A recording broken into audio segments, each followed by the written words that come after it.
بسم الله الرحمن الرحيم. ازيكم يا شباب؟ عاملين ايه؟ يا رب دايما تكونوا بخير وبصحة وعافية. رجعنا لكم النهاردة بكورس جديد وهو المحلل المالي المحترف.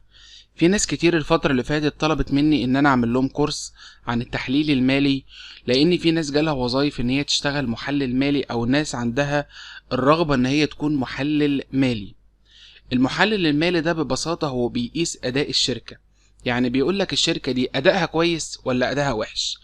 والمحلل المالي ايضا بيقيس لك مستوى الشركة بالنسبة للشركات التانية، بمعنى يعني مثلا نسبة السيولة عندنا في الشركة 3% او 3 من 10 مثلا، بس في شركة تانية مستوى السيولة 6 من 10، يبقى احنا السيولة عندنا فيها مشكلة، يبقى احنا ادائنا اقل من الشركات اللي بره. اللي بيقيس لك الاداء المالي وبيقول لك الاداء المالي بتاع شركتك كويس ولا وحش هو المحلل المالي. فالمحلل المالي ده هو اللي بيقيس اداء الشركة، سواء الشركة دي كويسة او الشركة ديت عندها مشكلة في حاجة معينة.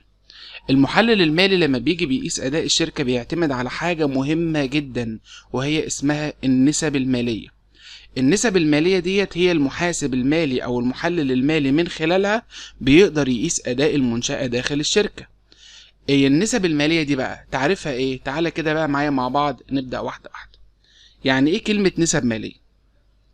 النسب المالية ديت اللي هي اسمها بالانجلش financial ratio. هي أداة شائعة ومهمة يتم استخدامها بشكل أساسي عند القيام بالتحليل المالي. زي ما احنا قلنا من شوية، المحلل المالي ده الأداة بتاعته اللي هو بيستخدمها النسب المالية. تتم عملية التحليل باستخدام النسب المالية عن طريق مقارنة عنصرين من البيانات أو القوائم المالية، ومن ثم الوصول إلى نتيجة المقارنة، وتساعد هذه النتائج على اتخاذ القرارات وتحليل الوضع الحالي للشركة. يبقى المحلل المالي لما بيجي يشتغل الأداة بتاعته اللي هي النسب المالية. طيب تعالى كده بقى مع بعض نعرف النسب المالية ديت بتفيد مين. يعني المحاسب دلوقتي عمل نسب مالية وطلع لك النسب بتاعت الشركة بتاعتك، طبعا النسب المالية. مين اللي بيستفيد بالأرقام اللي طلعها المحلل المالي دي؟ الناس اللي بيستفيدوا من النسب المالية هي تساعد النسب المالية على تحديد نقاط قوة وضعف الشركة. زي ما احنا لسه قايلين من شوية، بتقول لك الشركة بتاعتك دي أدائها قوي أو أدائها ضعيف، طبعا بالنسبة للشركات المنافسة بره، من حيث الوضع المالي. ومن ثم يستدل من النتائج التنبؤ باستمرارية الشركة أو إغلاقها قريبا. يبقى أنت من النتائج ديت أو النسب المالية اللي أنت هتطلعها ديت تقدر تفهم كده إن الشركة دي هتكمل في المستقبل ولا عمرها قصير، قدامها سنتين 3 4 وتقفل وتجيب الظروف بتاعتها. يبقى النسب المالية هي اللي بتحدد لي دي، بتحدد لي إن الشركة هتكمل ولا الشركة هتتقفل في المستقبل. تعالى كده بقى معايا مع بعض ناخد النسب المالية دي بتفيد مين، يعني مين اللي بيستفيد من النسب المالية اللي بيطلعها المحلل المالي. رقم واحد إدارة الشركة، طبعا اللي هو رئيس مجلس الإدارة والمدير المالي ورئيس الحسابات والناس اللي بتقوم بمهام الإدارة داخل الشركة. تستخدم نتائج المقارنات باستخدام النسب لتحليل أداء الشركة وإصدار الأحكام عليها. المحلل المالي ده بيطلع نسب معينة وبيقول لك أداء شركتك كذا. الارقام اللي طلعها المحلل المالي دي بياخدها بقى بتاع الاداره، سواء المدير المالي او رئيس الحسابات او رئيس مجلس الاداره، بيستخدمها بقى في اتخاذ القرارات اللي هي تتعلق بالمستقبل.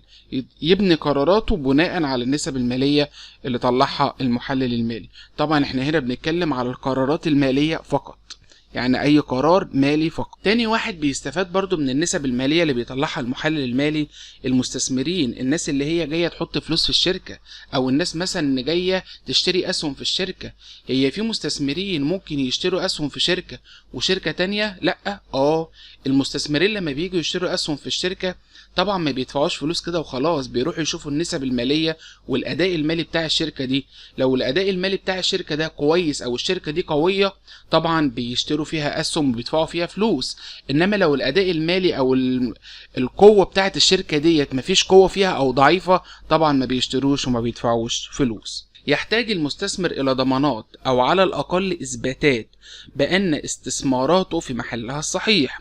وهنا يأتي دور النسب في التحليل المالي، حيث تجعل المستثمر يتوقع نتيجة استثماراته وتحديد مدى خطورتها أو أمانها. طيب تالت واحد بيستفيد برضو من النسب المالية ديت المقرضون. هم مين المقرضون دول؟ اللي هم البنوك اللي بيدوا قرض للشركة.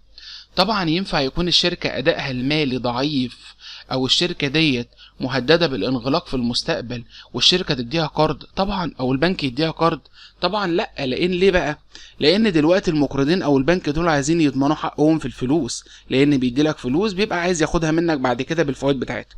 فطبعا لو انت الأداء المالي بتاعك ضعيف البنك مش هيديلك قرض. هيديك قرض ليه؟